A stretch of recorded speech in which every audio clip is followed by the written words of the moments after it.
today we are going to talk about the modulus function.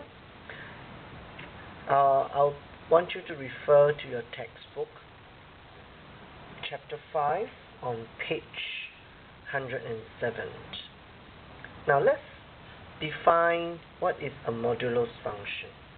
The simplest modulus function is defined as this. It can also be read as the absolute value of x.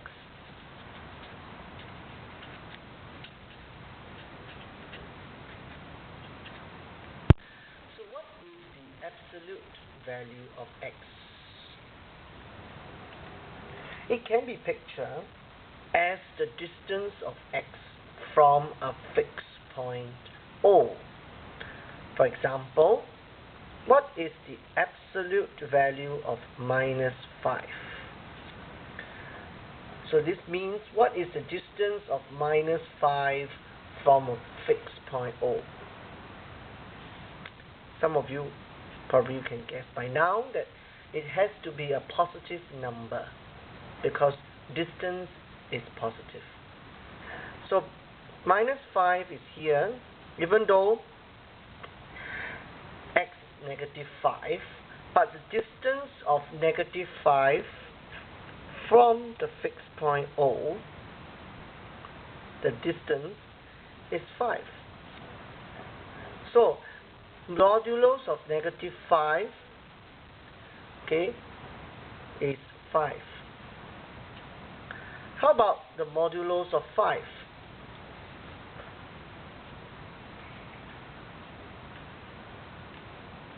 Okay,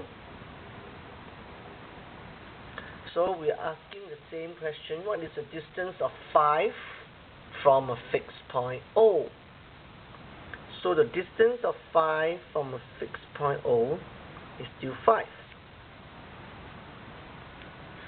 Alright, so the absolute value denotes the positive distance of the point from a fixed point O on a number line.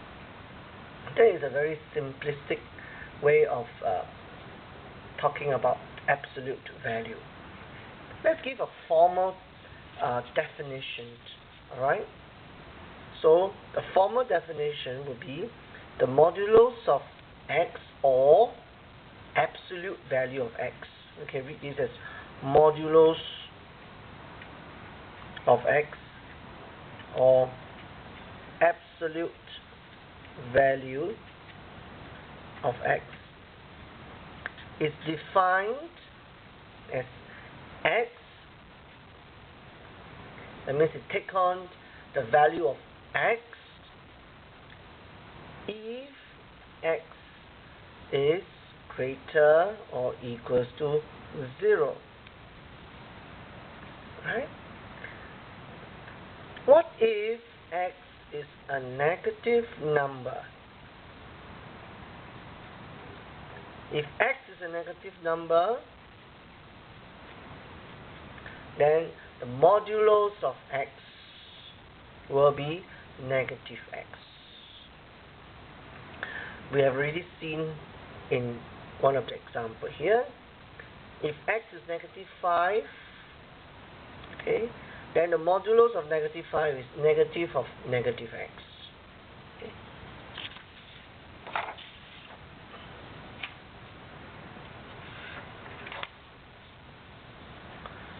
Alright. For example, modulus of -3 is negative of -3. 3. Modulus of 6 is just 6. Right? Okay, so next I will give you some examples on how this function is used. How do we evaluate this function? I'll give you some examples on that and how to solve some equations. So these are a few things that we're going to cover in the next few examples. Alright.